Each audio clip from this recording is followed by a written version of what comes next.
Hey guys, welcome to another video.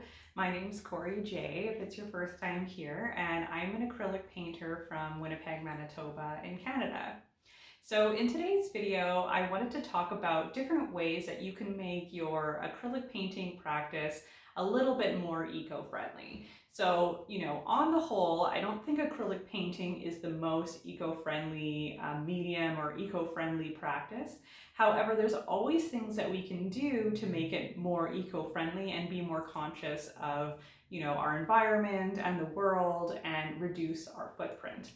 So that's really what I'm focusing on in today's video. Is there's certain little tweaks and certain little things that I do to be more conscious, and that's what I'm sharing with you today. Now, obviously, nothing's perfect, but I feel like in every aspect of our life, we can be more conscious of the environment and make little changes. And if we are all to do that, then it would be a really big change. So here are a couple different tips and tricks that I do to reduce my waste, reduce materials, and just to be more eco-friendly. Okay, so my first tip is these. So these are takeout food containers. So when I order takeout food, I keep the containers and wash them, and then I reuse them for painting palettes. So the good thing about these specific containers are made of a certain plastic where you can actually just peel the paint right off of them. So I'll just show you here. It comes right off. So I'll show you a little closer. Ta-da! And then what you're left with is just the dried paint, and then you can reuse the palette. Another good thing about using these containers is that they have a lid and then they have the bottom part of the container. So for example, if you were wanting to save your paints for the next day, you could just attach the lid onto the bottom part of the container and keep them fresh so that you can reuse that paint again. So we're reusing the containers once from the food that we got, then we're reusing them when we take the paint off, and then we're saving some paint when we close the lid and preserve the paint till the next time that we're painting instead of just letting it dry. Okay, so the next tip that I want to talk about are these rags here. So as you can see, they're very well used, and I kind of feel like they're little art pieces in themselves. But I think it's really important to use old rags instead of using paper towels. So a lot of artists use paper towel in their practice to clean off their brushes, and it's disposable, but it also is creating waste. So using old rag works really, really well, and you can use it over and over again, and then it becomes almost like a little painting in itself. So reusing old rags instead of using a paper product that just gets tossed away like paper towel. Okay, so my next tip is switching from a stretch canvas to canvas paper. So just to give you a bit of an example, I used to paint exclusively on stretch canvases. So the canvas is stretched on wooden stretcher bars, and then you have the added wire that you can attach onto the back here, and then it creates a really, really beautiful product.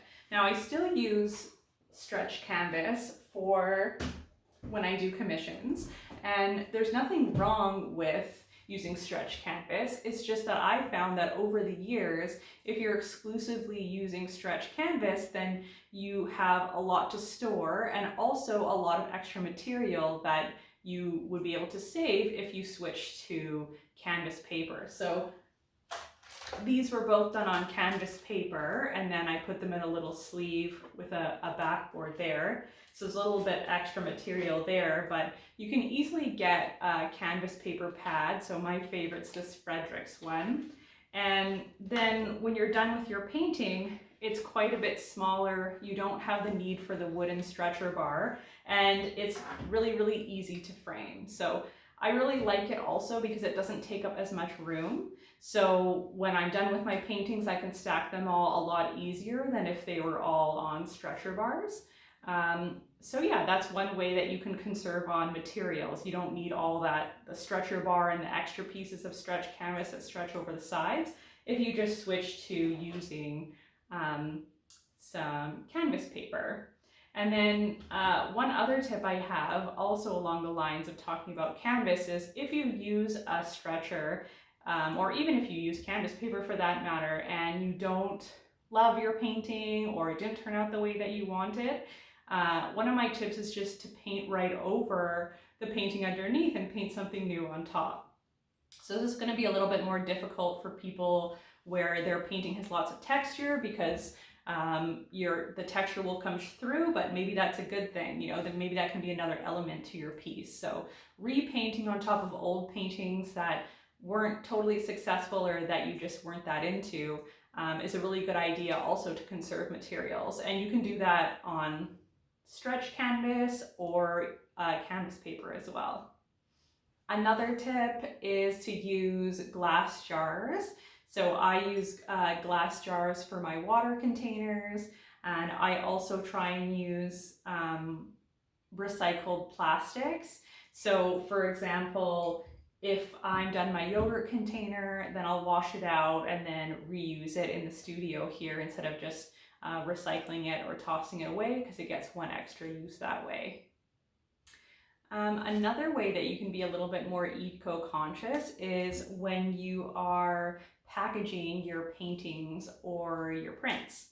So I package both my paintings and my prints in the same way right now, just depending on the size of the painting, I might not, but for smaller paintings like this one or prints, I package them all the same way. So basically what I do is I use a plastic cover as well as a illustrator board on the back. And then I pop it into the plastic sleeve, and it's really keeps the integrity of the painting and the print nice and fresh for the customer.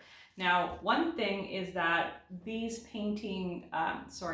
sleeves and the backer boards, they are all 100% recyclable, and both of the items are sourced from either fully recycled materials or partially recycled materials.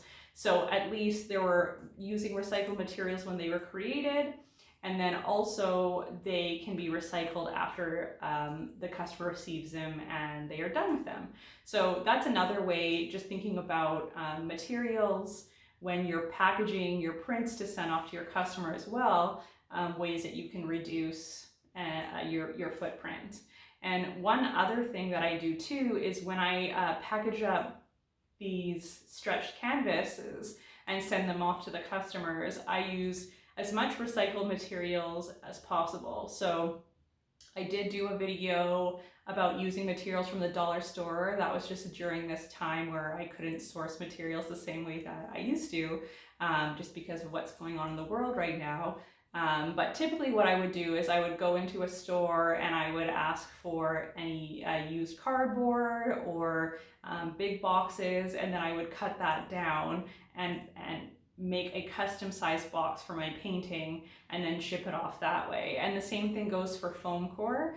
I try and only use recycled foam core. So you can go into big box stores, sometimes they use foam core for signage, and then it makes a really nice sandwich onto the painting to give it a little bit extra structure when you ship it. So I suggest also, if you're packaging up a painting, you don't necessarily need to buy materials to package it up in. You can always source those secondhand. One other thing that I'll do in my practice is I'll try and use the same material multiple times. So whether that is my transfer paper, if I'm using transfer paper for a project, I'll cut off a little square of my roll and then I'll use it on multiple projects. So I won't just use it the one time, I'll use it over and over and over again until it stops to transfer. And then at that point, that's when I'll go and cut off another little piece. So just trying to be mindful of how many materials that you're using and how many times you can use a material is really, really helpful as well. Another instance of this is just taking really good care of your materials. So taking good care of your brushes so you're not constantly in need to go out and buy new ones. That's really important too, because if you have to go buy more brushes, then you're consuming more materials. So just being mindful of the materials that you're using and how you're using them can really help to reduce that footprint. Okay, so now I just want to talk a little bit about paint. So there's a couple things that you can look for when you're purchasing paint if you want to keep the environment in mind. So one is this, there's a couple symbols actually, so I'll just show you a little bit closer so you can see. So one is this symbol right here. This means that the plastic that they've used has been sourced from recycled materials itself. So already there's one process of recycling happening. And then also you can see that this container itself has the number 4 recycled plastic symbol too, which means that I'll be able to recycle this tube when I'm done with it. So already there's a process of the plastic being used derived from recycled materials, and then when I'm done with this plastic I can recycle it again. So that's something that's important to me because in other brands that's not necessarily the case. So just make sure to look for those symbols on the brand that you're choosing. Right now I'm using these Amsterdam acrylics that I really like, just the standard series. Hey guys, future editing me here. I just wanted to mention that I was recently listening to a podcast with a doctor slash scientist lady that I'll link the podcast below.